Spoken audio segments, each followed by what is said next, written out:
Today's lesson is going to be your introduction to water photography. This is something that I've really gotten into over the last 8 or 9 months, and I've learned quite a bit, and I want to give you guys a little crash course on water photography. If you're serious about this, there's really 3 things you really have to worry about. The first one is waterproofing your camera. If you're taking your equipment into water, you want to make sure that it's not going to get ruined, obviously. The second problem you're going to run into is light. Red wavelengths of light are absorbed pretty quick, so even after 10 feet or 12 feet underwater, everything's going to look or appear like this bluish greenish hue. It's not pleasing to the eye. The third thing you're going to notice is that when you shoot in water, everything is magnified, and it is magnified by a factor of 1.3. The only way to really work around this is to use a slightly wider lens. It's also super important to recognize that there are different types of water photography. Shooting on the surface, where there might be waves crashing, is a very different experience than shooting, let's say, using scuba gear when you're diving 60 feet under the water. Those are 2 very different shooting scenarios. Something I wanted to do in this video was to give you guys some different options and to show you what the housings look like and what fits best according to your budget.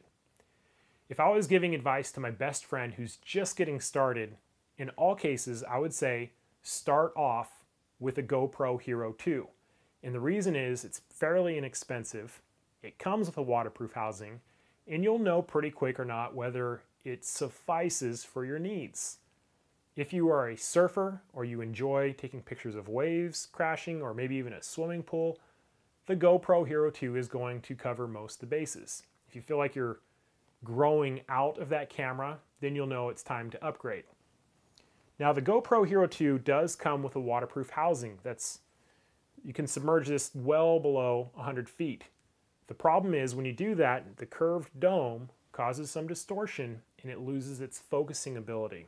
So if you're doing any deep photography or videography with the GoPro, you're going to have to go with a flat port. And this is going to cost you an extra $100 to $140. I use the backscatter flat port because it accepts a red filter. Remember, the red light disappears. I also have this wrist housing mount. It's very handy. This is a great little camera I can throw in my scuba pouch, and it's there as a backup if I need it. Before we move on, I wanted to point out something that all waterproof housings have a waterproof seal. It's typically made out of rubber, and it is critically important to keep it clean.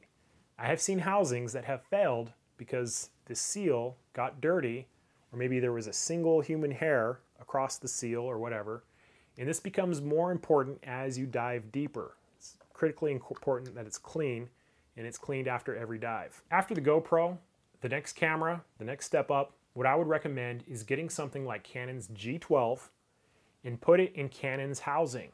So for less than $600, you can have this whole setup. It's good to 130 feet down.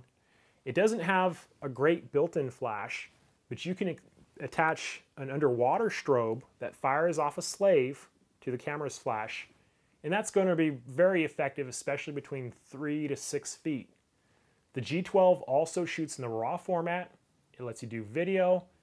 It lets you zoom in and out. It has a lot of versatility, and I know a lot of scuba diving photographers who use this as their primary camera. Now obviously there's other housings you can buy and better strobes, and you can spend as much money as you want, but this is a good way to start. The next step up is something, well, this is a little different. This is for surf photography. So if you see somebody taking pictures in the water, and they're taking pictures of surfers, they're almost always using something like this. This is called an SPL housing.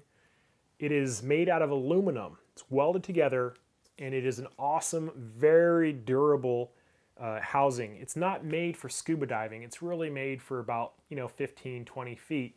But the reason why it's awesome is because it can take a pounding. These are very hard to break. I have a Canon 7D with an 8 to 15 millimeter fisheye. Now this plastic part on the outside is referred to as a port, and there are different ports for different lenses. I have a 24-70 I can also put in here, but this would require a different housing system, and I can even zoom with it. These run about $1,800, $2,000 just for the housing. So obviously you're going to have to be a little bit more serious if this is something you want to look at. But if you're taking pictures of waves or you're in the surf, it's going to be hard to beat something like this. All the top pros are using SPLs as far as I know. So here's a port system for the 24-70. It has a little, even a zoom focus gear. It's really a zoom gear. The autofocusing you're going to do with the camera. You can get different accessories for this too, extension poles and things of that nature. Okay, if you're serious about getting great images in deep water, you're going to want to go with a full-size DSLR housing. This is an Icolite housing. It allows me to use every button, every feature on my Canon 5D Mark II. That's the camera I have in here.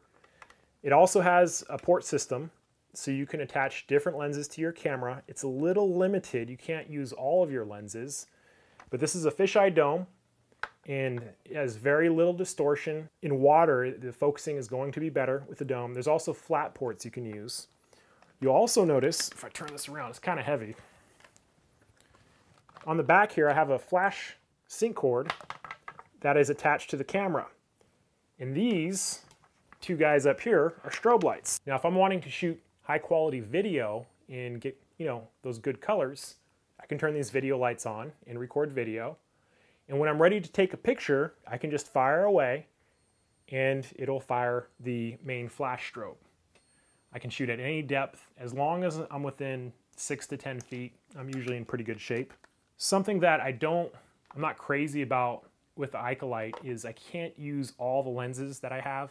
It has to be smaller lenses, and usually the shorter ones work better. After the Icolite housing, there are a number of other dive housings that are actually machined out of aluminum blocks, and they can be very expensive. Usually $3,000, $4,000, $5,000 just for the housing. So underwater photography is expensive, and I would definitely recommend to start off in the low range with a GoPro or maybe a G12 to see if this is something you're going to get into and do on a regular basis. There's other times you may only need to do it for 1 or 2 shoots, and now you have an idea in terms of which housings would be used for what. Maybe you can rent them and save yourself a ton of money. In any event, that is your quick introduction to water shooting housings, and I hope you enjoyed it. I'll see you next time. If you found this video helpful, you may be interested in my new DVD, Advanced Photography Techniques, which contains over 3 hours of awesome tips and tricks that will help you take your game to the next level. It can be ordered from the following link.